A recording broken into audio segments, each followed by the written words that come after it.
Boa noite. Hoje é dia 1º de setembro de 2023. Nós somos a Igreja de Interlagos. Hoje o pastor Hélio vai fazer um estudo sobre a existência de Deus, parte 2, e mais alguns outros assuntos que são de relevância sobre o tema que ele vai falar conosco. Se você tiver dúvidas, você pode mandar um e-mail no faleconosco@igrejadeInterlagos.com.br. Temos o nosso canal no YouTube, Igreja de Interlagos, onde este e vários vídeos ficarão armazenados. É muito interessante, irmãos, tem muitos vídeos interessantes, de 4 pessoas diferentes, e eu tenho certeza que você vai gostar. Temos também rede social no Instagram, no Facebook, você pode entrar, e temos o nosso site, igrejadeInterlagos.com.br, onde tem o botãozinho ao vivo, que se for no horário do culto, você pode entrar clicando naquele botão, aí você cai nessa sala, ao vivo. Aí você entra com o microfone e a câmera desligada. Esses estudos, eles são uma série, então é importante vocês acompanharem. Como eu disse, é importante, se quiser anotar, se quiser fazer perguntas, que você vai ser abençoado, nós vamos ser abençoados com esse estudo, com essa pregação. Amém? Eu vou fazer uma pequena oração para dar o início, e eu queria que você fechasse os olhos onde você estivesse e que se concentrasse no pensamento em Deus. Amém? Senhor Jesus, nós estamos aqui, Senhor, diante de Ti, Pai, reunidos através do Teu nome, pelo Teu nome, Senhor, sobre o Teu nome, Pai. Te agradecemos, te exaltamos, Senhor, porque Tu és o nosso Deus. Tu és o nosso Senhor, o nosso Salvador, Pai. Senhor Deus, que o nosso pensamento nesta hora esteja cativo a Ti, cativo a essa palavra, Senhor, que vai ser falada. Abençoe todos os que vierem a ouvir essa palavra e que realmente caia uma semente que produza em nossos corações, Pai. Abençoe o pastor Hélio Pilvisan Filho, que vai trazer essa palavra, abençoe sua família, Pai, e que ele possa ser canal de bênção em nossas vidas através desse estudo. Eu peço, Pai, em nome de Jesus. Amém. Amém, Eliette. Obrigado. Glória a Deus. Deixa eu só ajustar aqui. Bom, para quem não me conhece, eu sou o pastor Hélio Pilvesan, e se você chegou, como disse Eliette, né, através do YouTube, venha participar conosco. Nós teremos o maior prazer em receber. Bom, hoje, como foi dito, eu vou falar a segunda parte sobre a existência de Deus. E vou falar também sobre algumas questões religiosas, né? Eu assisti a um vídeo muito interessante de um pastor e eu me apropriei de algumas palavras que ele falou, que eu achei muito legal, muito bacana, né? É o pastor Paulo Júnior, né? Bom, uma das coisas que nós cristãos, né, precisamos estar convictos sobre a existência de Deus. Esta convicção, ela é repactuada todos os dias. Todos os dias nós precisamos nos repactuar com essa convicção sobre a existência de Deus. Deus existe. Deus, ele está presente na nossa vida, né? Eu sou professor e eu estou com a garganta um pouco afetada por causa das muitas aulas que eu dou, para quem não sabe, eu sou professor de física e matemática, minha formação é física. Eu sou físico nuclear, tenho mestrado, tenho publicação internacional, fiz ciência durante algum tempo da minha vida, já não faço mais. Já há algum tempo eu estou fora da ciência, né? Mas, uma vez, um colega meu perguntou assim: Hélio, puxa, como é que você pode acreditar em Deus diante de toda a matemática que você conhece, da física que você conhece? Eu não consigo entender como é que uma pessoa da ciência como você consegue acreditar que Deus existe.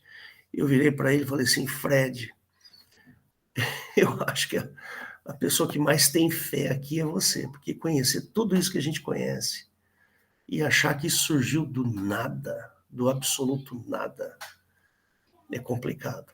Eu, particularmente, eu tenho mais dificuldade de entender você do que você a mim, porque quando a gente começa a prescrutar a matéria, olhar os átomos, as energias, as matemáticas que a gente conhece, fica difícil achar que isso surgiu do nada. Eu prefiro acreditar em Deus. Eu prefiro acreditar que tudo isso que a gente conhece tem uma origem divina, uma origem, um sopro do Criador, um sopro de Deus, né? Então, e uma coisa que eu sempre falo aqui, né, nesses vídeos, nesses estudos que a gente faz, a física e a ciência, ela não tem que explicar se existe Deus ou não. Não, não tem. A física tem que estudar o mundo físico, né? A ciência tem que estudar as coisas da natureza. Por que um raio cai? Por que o átomo se desintegra? Por que isso? Por que aquilo? A gente estuda para fazer a compreensão Deixa eu só ver se tem alguém querendo entrar aqui. A gente estuda para ter a compreensão da ciência e se aproveitar da ciência e melhorar a nossa vida. É isso que a ciência faz. A Bíblia, a religião, eu não gosto muito dessa palavra religião, mas vamos falar assim, a religião, ela trata da alma humana, né? das questões existenciais humanas, né? Então, misturar a ciência com religião não tem futuro. Desculpa, mas não tem, não. Eu acho que a física não tem que provar a existência de Deus, sabe? A física tem que estudar a física. E estava assistindo agora há pouco um vídeo sobre um observatório chamado LIGO, ou LIGO, né? Que é um interferômetro que estuda ondas gravitacionais. Esse assunto é muito recente, então, para mim, eu gosto de assistir essas coisas, porque eu aprendo bastante, eu gosto muito de aprender. Mas Deus, ele é um sujeito dentro da equação da existência humana. Deus existe por si só. Ele não foi criado. A existência de Deus é ela mesma. O universo foi criado. Houve um momento de criação. Existiu esse momento. Se você é, por exemplo, evolucionista, então o universo foi criado no Big Bang, que é uma das teorias mais fortes, mais assim interessantes sobre a existência do universo. Um dia eu posso falar um pouquinho sobre a teoria do Big Bang. Se você é um criacionista, então o mundo foi criado lá no Gênesis. Eu misturo um pouquinho dessas duas coisas na minha cabeça, sabe? Eu acho que Gênesis não está relacionado à criação do mundo físico. Eu acho que ali em Gênesis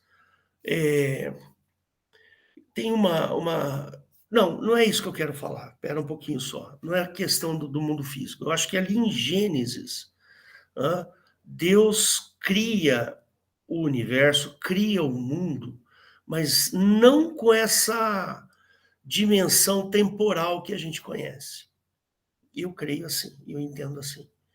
Ali Deus está se expressando, ele está se mostrando, ele está mostrando que ele existe. Né? A gente já fez vários estudos aqui sobre Gênesis e tudo mais. Né? Bom, se Deus existe, então precisamos entendê-lo melhor. Precisamos conhecê-lo. Né? Eu já dei aqui algumas argumentações a esse respeito. Então, eu vou trazer aqui um pouquinho de algumas argumentações que eu dei em outros vídeos. Presta atenção. Cristo existiu, é um fato. A existência desse sujeito, desse personagem histórico chamado Jesus Cristo, é um fato. Foi relatado. Há relatos disso. Há relatos de historiadores, de pessoas que não estavam envolvidos com a pregação cristã, relataram a existência de Cristo. Flávio Joséfo, por exemplo, é um deles. Ele relatou. Flávio Joséfo viveu ali perto do começo da era cristã. Né? Eu não sei exatamente, porque eu não sou historiador. Né? Porém, é fato também que Jesus morreu numa cruz. Tanto é que influenciou o mundo moderno. Né? Todo o mundo moderno, tudo que nós temos de 2000 anos para cá, é influenciado por aquilo que Jesus pregou e fez. Isso é um fato. Né? Toda a nossa cultura, toda a nossa base moral está fincada naquilo que Jesus pregou e fez. Então a gente não pode desprezar, achar que Jesus não existiu. Não, ele existiu por dois fatos. Por esses dois fatos. Há relatos, né? E também a influência daquilo que ele fez e pregou. Né? Então, essas duas coisas são muito importantes. A gente não pode desprezar isso. Simplesmente falar assim, Jesus é um poeta, Jesus é um hippie, Jesus é um comunista. Não, Jesus não é, de jeito nenhum. Quem fala isso não sabe o que está falando. Não leu, não conhece a história, não conhece a Bíblia. A nossa base de fé é a Bíblia. São os relatos históricos que foram feitos pelas pessoas que viveram naquela época, né, que viveram naquele momento. Então, esse é um fato. Um outro fato, Jesus ressuscitou. Isso é fato. Não é uma história. E isso foi relatado pelos apóstolos. Eles viram a Cristo. Isso não é uma historinha, tipo, sabe, a Bela Adormecida. Não, tem nada a ver. É um fato, foi visto. Jesus ascendeu, ele subiu aos céus. Eles viram isso acontecendo.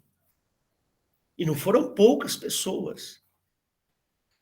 Ora, Jesus é um fato. Aquilo que aconteceu é um fato. E fatos não mudam. Eles são o que são e acabou. Né? Então, Jesus existiu, sim. Jesus fez milagres? Fez. Então, só por esse argumento, eu espero que você se convença da existência de Cristo e da existência de Deus. Porque não consigo imaginar um grupo de pessoas, sei lá, 500, 1.000, 2.000, 5.000 pessoas, se acomunarem para inventar uma história que tenha uma repercussão ao longo da existência humana. Não cai em mim essa ideia, percebe? De que foi uma armação, que o cristianismo foi uma armação, que Jesus Cristo foi uma armação. Eu não consigo enxergar por esse lado, percebe? Por quê?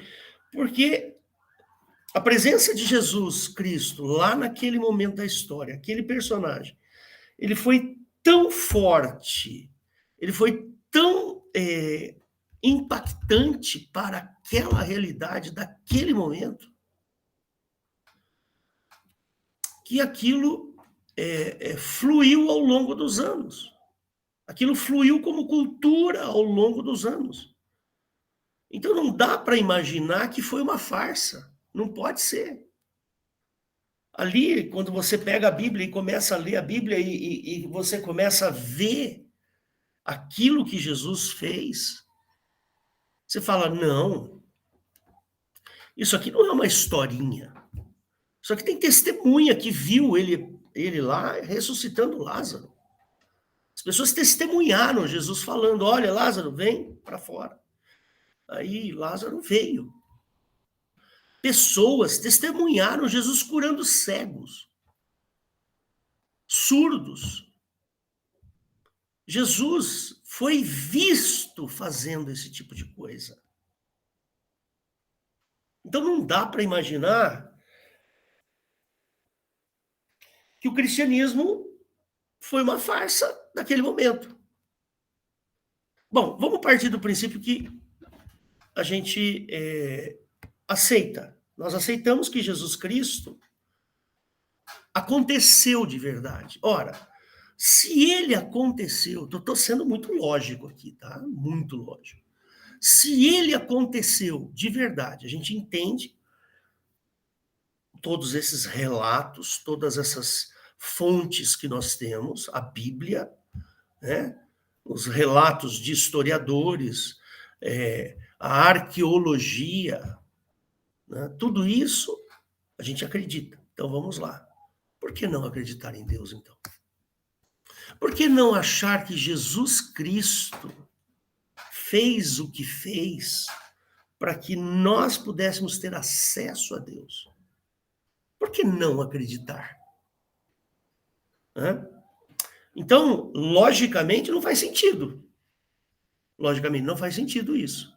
Você não acreditar não faz sentido. Para pensar. Se você está me ouvindo aí pela internet ou pelo YouTube, para um pouquinho para pensar sobre isso. Né? E você vai ver, você vai chegar à conclusão da existência de Deus. Né? Então, não tem como, né? Não tem como. Deus existe. Né? Bom, aí entra... se você acredita que Deus existe, se você acredita que Jesus Cristo veio em carne, morreu na cruz, ressuscitou, ascendeu, se você crê nisso, ora, por que não se aprofundar nesse assunto? Por que não ir mais fundo nisso e mudar as suas questões morais? Deixar com que esse Cristo entre em você e mexa nas suas questões morais. Percebe? Então, eu queria que você raciocinasse comigo a esse respeito e que levasse isso em consideração. Porque estar ao lado do Pai é melhor do que estar sozinho. Você vê, eu sou o pai, eu tenho 3 filhos, maravilhosos, maravilhosos. Meu filho mais velho é advogado, já tem 31 anos. Minha filha do meio, advogada, aí tem 26 anos. A minha filha menor tem 21, está se formando em odontologia agora. São maravilhosos. E eles gostam de ficar perto de mim. Percebe? Por quê? Porque é bom. Né? É bom, é gostoso ficar perto do pai. É gostoso. Eu não posso ficar perto do meu porque ele já morreu, né? A minha mãe também. Então, não tem como. Eu tenho 60 anos, para quem não sabe. Então, é bom. A minha esposa, agora, ela está lá na casa da mãe dela. A minha esposa tem 60 anos, a mãe dela tem 88. E ela gosta de ficar perto da mãe. É bom. Desculpa usar esse argumento sentimental, né? Mas por que não ficar ao lado do pai?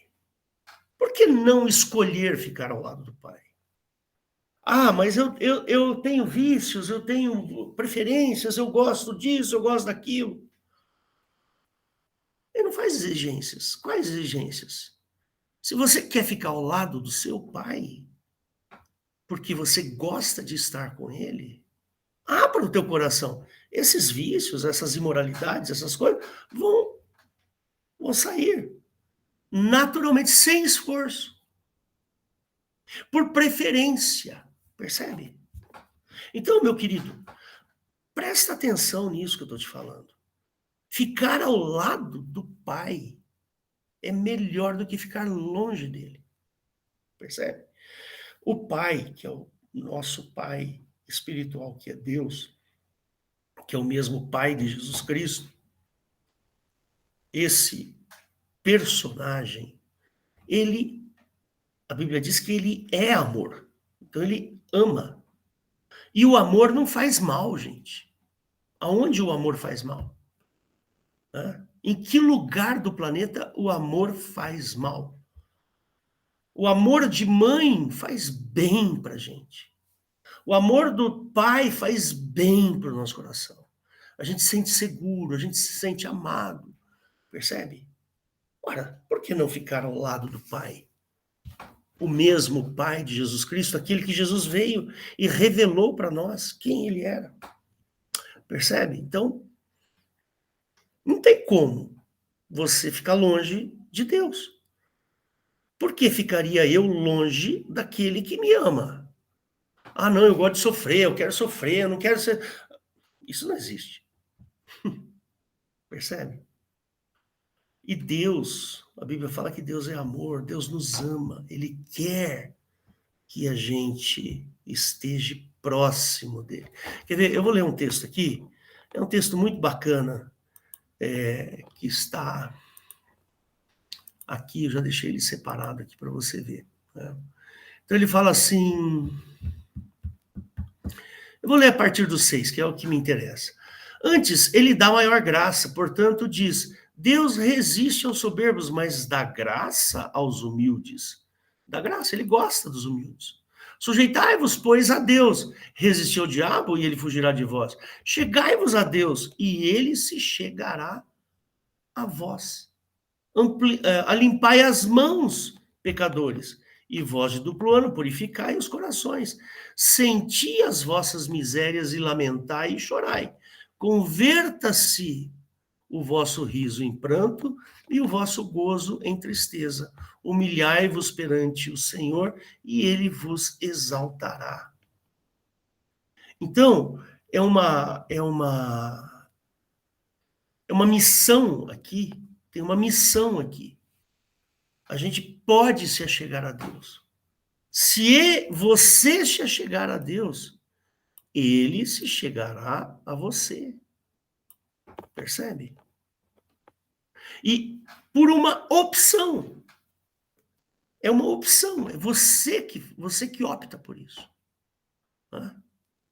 A Bíblia fala que Jesus, ele não veio para... Ele fala assim, eu não vim para acabar, né, com as pessoas.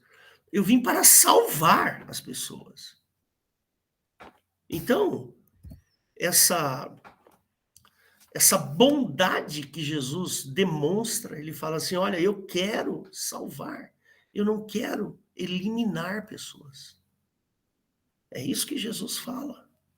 E ele fala isso diversas vezes. Olha, eu vim aqui não para julgar o mundo, mas para salvar. Ele quer nos dar a oportunidade, né, de nos achegarmos a Deus. É isso que Jesus quer. Por isso eu digo para você, Você tem medo, por exemplo, de falar, eu tenho que largar as coisas que eu gosto de fazer porque são, de alguma forma, imoral, ou errada, ou tal. Deus, ele não faz exigências. A única exigência é a fé, é você acreditar que ele exista. Ora, se você acredita que ele existe e você se achegar, se você tem vícios, imoralidades, essas coisas, à medida que você vai andando com Deus, ele vai colocando no teu coração a vontade de se livrar dessas coisas. Então, mas eu, por exemplo, assim, eu fumo e eu não consigo parar de fumar. Só por causa disso você vai deixar de ficar ao lado do seu pai. Percebe? Tem um amigo muito querido, inclusive o irmão dele está aqui, o Sidney. O irmão dele, o Serginho, está aqui assistindo. O Sidney, meu amigo. E eu fui abençoado a pregar o evangelho para esse Sidney e ele se converteu. O Sidney não fumava, ele comia. Estou errado, Serginho? Mas ele fumava demais. Percebe? Aí um dia ele parou de fumar. Se converteu. Parou. Deus deu força, Deus deu ânimo para que ele parasse de fumar. Percebe? Parou. Está feliz. Já faz mais de 10 anos que não fuma. Percebe? E assim vai, quer dizer, Deus, ele quer a nossa presença, ele quer a nossa, ele quer a nossa fé, ele quer que a gente creia que ele existe. E assim ele pode atuar. Percebe? Então,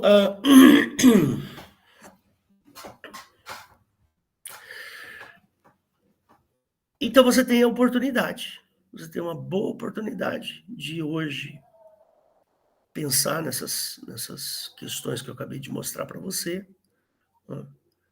E se chegar a Deus. Se você fuma, se você bebe, isso não importa, isso aí é o de menos. Eu conheci uma pessoa, inclusive é parente da Eliette, que está assistindo aqui também. E esse rapaz, ele tinha um câncer de garganta. Como é que era o nome dele mesmo, Eliette? Josué. Isso, Josué. E o Josué tinha um câncer aqui, feio. Às vezes que eu fui visitá-lo, aqui sangrava, sabe? Ele veio falecer. O câncer surgiu provavelmente por causa da bebida e do cigarro, né? Fumava muito e tal. Mas chegou ali no finalzinho da sua vida, ele falou, não, eu quero me acertar com Deus. Eu sei que eu vou morrer, eu quero me acertar. E eu fui lá acompanhar os últimos dias dele. Nós ficamos ao lado dele, eu, Serginho, lembra, Serginho?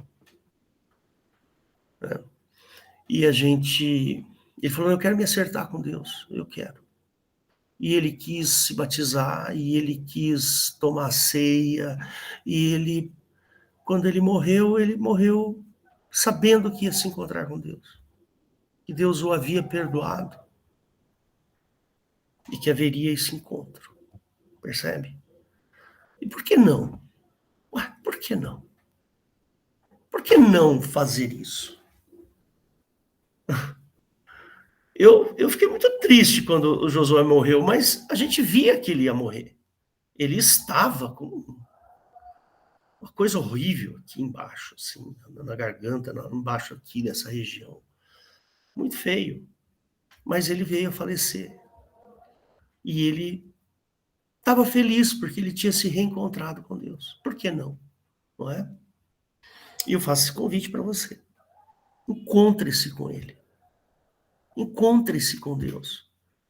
Permita que ele mexa na sua estrutura moral. Percebe? Deixa com que ele mexa na sua estrutura moral.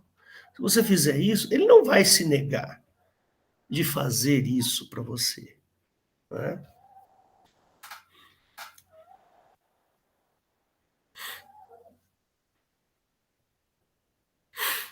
Muito bem. Então, vamos falar um pouquinho da igreja agora. O que é a igreja? Né? A igreja não é um prédio. Não é um prédio. Né? A igreja não é uma casa. O prédio é da igreja, mas não é a igreja. Percebe? Então, por exemplo, você vai na igreja, aqui embaixo tem uma igreja bonita. De manhã cedinho a gente ouve o sino da igreja. Né? Quando o padre vai lá, faz ele vai... desculpa, eu me atrapalhei um pouquinho, porque aqui do lado da minha casa tem um centro de uma dessas religiões afro. E o cara, de vez em quando, dá uns berros lá e me tira a atenção. Mas a igreja não é um prédio. É da igreja o prédio. Ou seja, a igreja ela só existe porque as pessoas participam. E esse conceito de igreja é muito interessante. Né? Por quê? Porque o próprio Jesus, né? Ele não abriu igreja nenhuma. Mas os conceitos aos quais Jesus propagou, esses conceitos fizeram com que as pessoas se reunissem para que ficassem juntas, né? E ali fazer as suas orações, as suas devoções, né? Os seus ensinamentos. A Bíblia chama a igreja, né, de noiva de Cristo. E Jesus vai se casar com esta noiva.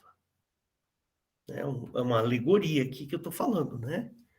E Jesus falou que viria buscar a noiva. E a noiva é a igreja.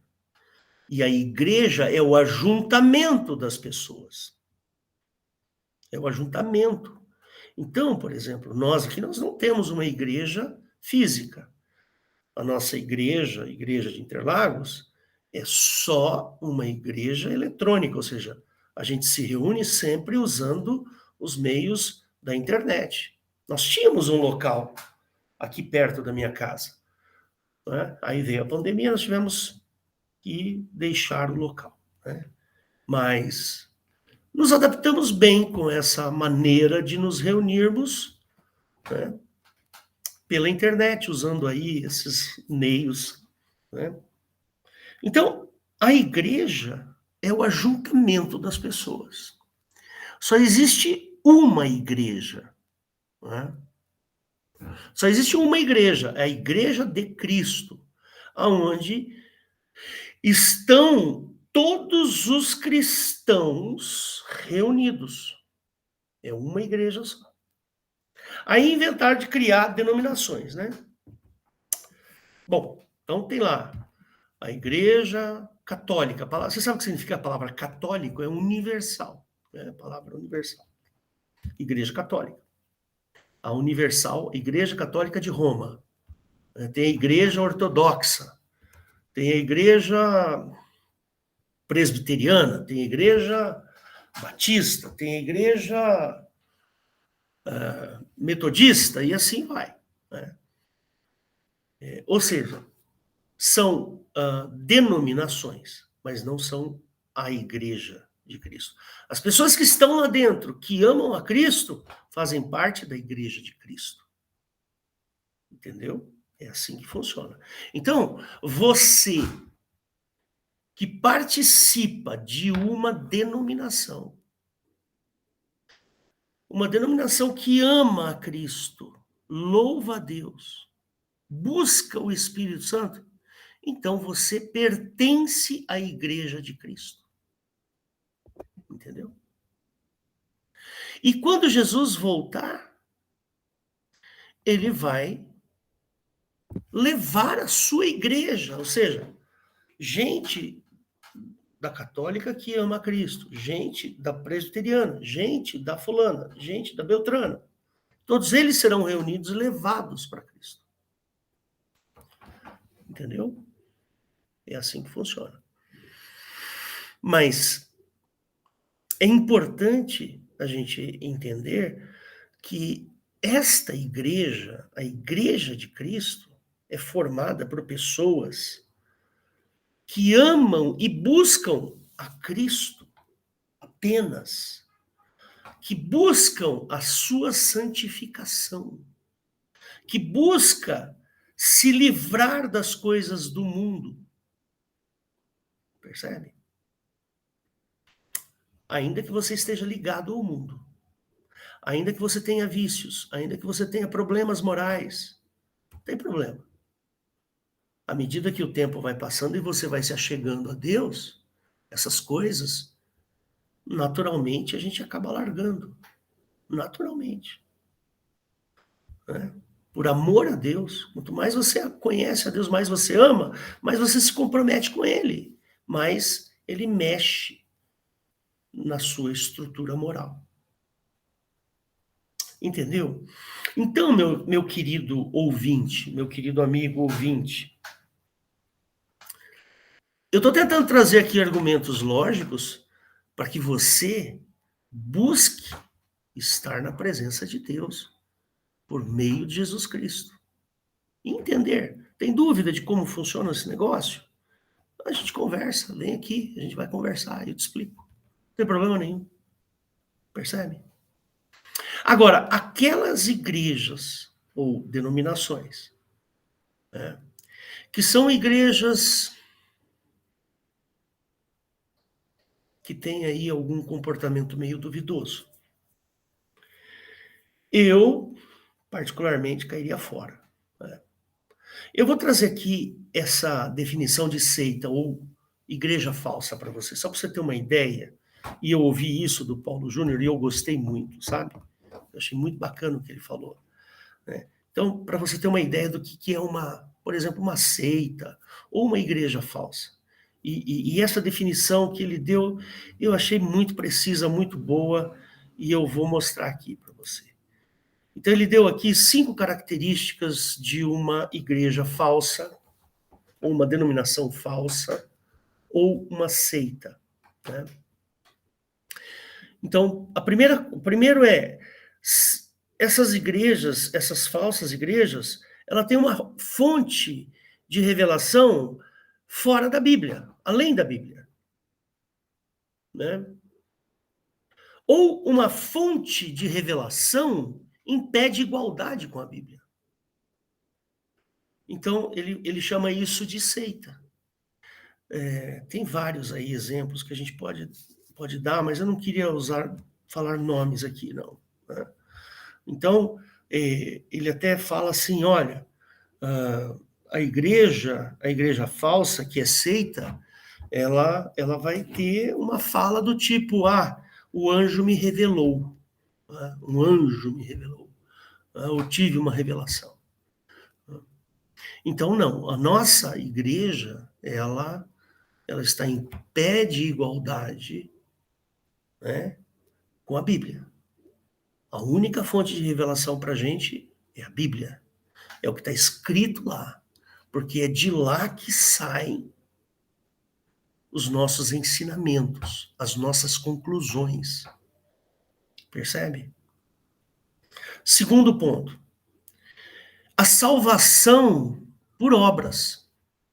Se você estiver numa igreja onde você precisa de uma penitência, fazer um sacrifício, além de crer em Cristo, cuidado. Cuidado. Eu vou até te mostrar aqui um versículo muito legal, mas muito legal mesmo, que você... Eu, quando leio esse versículo, eu sinceramente, Cadê? Tá aqui, achei. Então, vamos lá em Efésios, capítulo 2. E eu falei isso aqui no domingo, né? Verso 8 aqui, Efésios 2:8, ele fala, porque pela graça que sois salvos, por meio da fé. Só tem um jeito de você ser salvo, por meio da graça. Aí, pela graça sois salvos. Isso não vem de vós, ou seja, isso não é uma coisa intrínseca do homem, não. É intrínseco de Deus, é dom de Deus. Dom aqui é dádiva. No sentido de dádiva, esse dom. Entendeu? Não vem das obras, não adianta fazer nada. Você não tem que fazer absolutamente nada em termos de obra das mãos, penitência, e dízimos, ofertas. Isso não trará salvação para você, para que ninguém se glorie. Porque somos feituras suas, criados em Cristo Jesus, para as boas obras. Elas são naturais daquele que amam, daqueles que têm fé em Deus. As quais Deus preparou para que andássemos nelas. Então, uma boa obra não é causa de salvação. Não. Não. Talvez o Josué não tenha tido tempo para praticar uma boa obra. Ele morreu. Outra, a avó da Rosana, minha esposa. A avó da Rosana, ela se converteu no último dia da vida dela. A mulher tinha 90 anos, 89. Isso já faz mais de 15, talvez, 15 anos. Ela estava no hospital, leito de morte. A Rosana foi visitá-la. E ela era muito sóbria. Assim como a minha sogra, né? Pelo jeito, a família da Rosana tem um DNAzinho ali muito bom, né?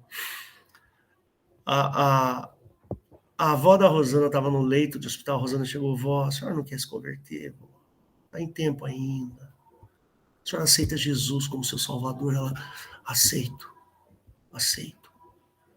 Vó, a senhora crê que Jesus é a salvação da sua alma? Creio. Então o Senhor Jesus quer que a senhora se batize. A senhora quer se batizar? Quero. Não é fantástico isso? Não é maravilhoso isso? Não deu tempo para fazer boa obra. Não deu tempo para ela fazer sacrifício. Não deu tempo para ela dar dízimo. Não deu tempo para fazer nada. No dia seguinte ela morreu. Aí a Rosana fez lá um batismo por aspersão, porque ela não podia sair do leito, estava lá e queria batizar. E aí, como é que faz? Não é? A Rosana batizou ela com aspersão mesmo. Eu batizei o próprio Josué por aspersão também. Fiz isso, ele não podia entrar numa piscina. O cara estava com câncer acamado, não conseguia andar, não tem como. Então, irmãos, se você se achegar a Deus, ele vai se achegar até você. Bom, a igreja, ela deixa eu voltar aqui, isso. A igreja, ela não pode valorizar a penitência, não. A única salvação é através de Cristo. As obras foram preparadas para que a gente ande nelas, mas não é a causa da nossa salvação. Você não tem que dar dízimo coisa nenhuma. Olha, pastor, você está falando que não tem que dar dízimo? Eu estou falando que não. Dízimo é coisa do Velho Testamento. Jesus nunca solicitou dízimo de ninguém. Paulo nunca pediu dízimo para ninguém. Não existe orientação no Novo Testamento a respeito de dízimo. Mas, pastor, como é que você faz para sobreviver? É simples. Faça uma oferta. Oferte. Faça o bem. Você não tem que fazer boas obras? Faça o bem. Dê o dinheiro para manter a igreja. Terceira coisa, exclusivismo religioso. Fora desta igreja não encontra salvação. Você só vai encontrar Jesus Cristo aqui nesta igreja. Isso é falso. É falso. É mentira. Igreja nenhuma salva. Quem salva é Jesus Cristo. Como eu falei no começo, a igreja é um ajuntamento de pessoas que têm o mesmo sentimento e quer adorar a Deus e aprender e orar e ter comunhão, ter convívio. Isto é a denominação. Isto é a igreja. É aquela igreja que tem uma casinha aqui, percebe? Mas a igreja de Cristo não. Quarta coisa, ela tem sempre um sistema de defesa. Se você sair daqui, você vai bater o carro, você vai morrer. Se você sair daqui, você vai empobrecer. Se você sair... É uma forma de defesa. Isso é mentira. Quinta coisa, e a última. Redução da pessoa de Cristo. Você vai lá e diminui a importância de Cristo, aumenta a importância do pastor. Percebe? Tem uma igreja aí no centro da cidade que o pastor vem de helicóptero. Ele entra de carro dentro da igreja. E ele fica protegido atrás de um escudo de sei lá o quê.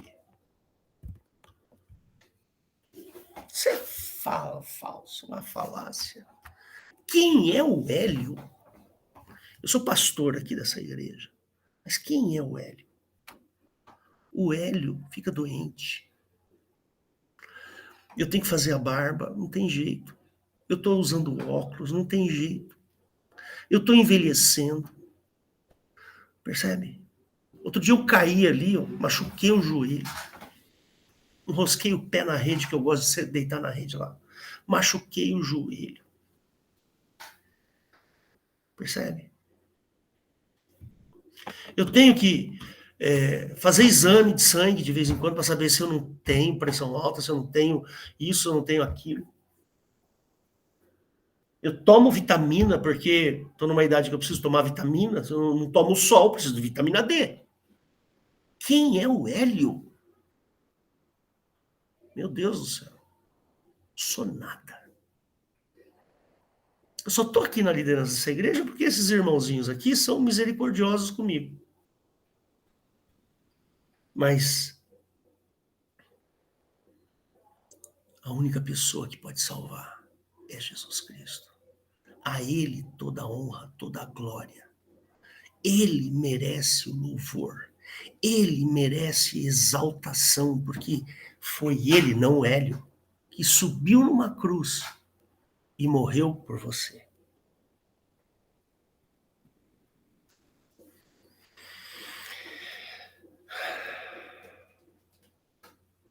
E eu te convido a crer em Deus. Eu vou só chegando aqui para o final, vou ler algumas considerações que eu escrevi aqui para vocês. A existência de Deus deve passar por algumas considerações. Primeiro, você precisa lembrar que crer é uma questão do teu coração, uma questão moral. Você precisa ser sensibilizado, precisa compreender a grandeza do poder de Deus. Percebe? O cristão precisa entender que a natureza humana, ela é perversa. Ela necessita de alguma mudança. Nós somos... Sabe o que segura um pouquinho o ser humano? É a moral cristã. Percebe? E se não tira a moral cristã, nós vamos virar um bando de gente selvagem. Um bando de pessoas selvagens. Percebe?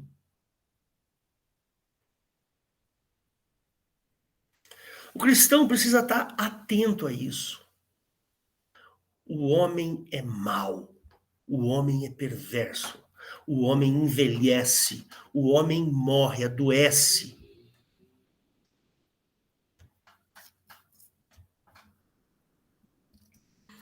Nós precisamos mudar isso dentro de nós.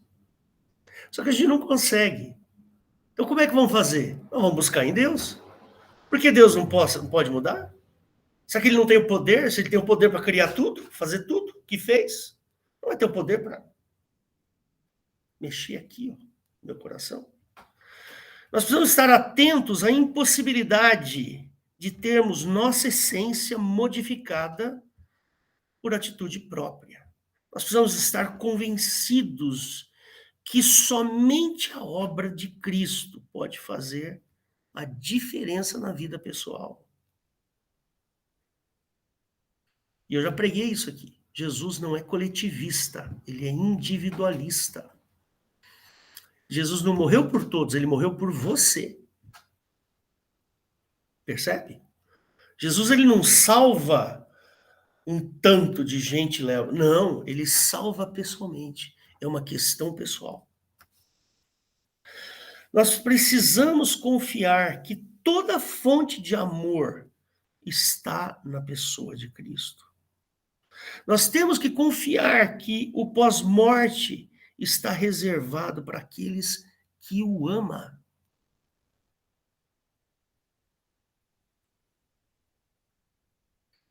O pós-vida precisa ter significado para nós. Percebe? O homem sem Deus, ele é fútil.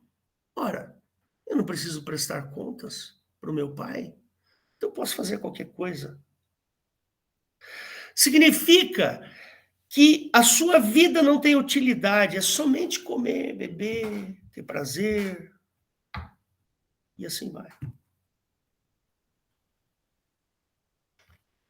A vida perde o significado, né? Nós precisamos ser humildes e entender que a nossa existência é curta, é pequena, e nós precisamos deste Deus que ama e que aquece a minha vida, aquece o meu coração. Percebe? Então, faça esse convite para você, né? Queria que você pensasse nessa argumentação minha, se ela faz sentido para você. Se você quiser aceitar Jesus, é muito simples. É você ajoelhar e falar: Senhor Jesus, entra na minha vida, Senhor Jesus. Jesus não resiste a um pedido desse, ele entra. Não importa quão estragado está a tua moral. Não importa o quão estragada está o seu coração. Ele entra e conserta. Às vezes demora um pouquinho para consertar, mas ele conserta. Consertou o meu. Pior pessoa do mundo que existe sou eu. De verdade, eu me considero o pior dos piores. Mas ele conserta. Ele está disponível. Queria fazer uma pequena oração com você. Fecha seus olhos. E se você puder repetir comigo essa oração, eu gostaria que você fizesse isso. Senhor Jesus, que o Senhor possa entrar na minha vida. Eu não mereço, mas eu preciso da tua salvação. Eu quero abrir meu coração a ti. E eu agradeço a tua vontade em fazer isso por mim. Agradeço a tua morte na cruz e ressurreição. Em nome de Jesus, amém. Tá aí, é simples, não é? Tá bom? Então, se você quiser, continua com a gente. Você pode assistir os outros vídeos que estão aí no YouTube. Tem muita coisa legal lá. Eu tenho um vídeo meu que eu falo sobre quem vai para o céu, corpo, alma e espírito. Procura esse vídeo, assiste. Você vai gostar. Tem vídeos falando sobre ciência. Eu tenho uns 2 ou 3 vídeos meus falando sobre ciência e religião. Procura aí que você vai encontrar, vai achar. Tá bom? Deus te abençoe, meu querido, e fique na paz do Senhor. Amém.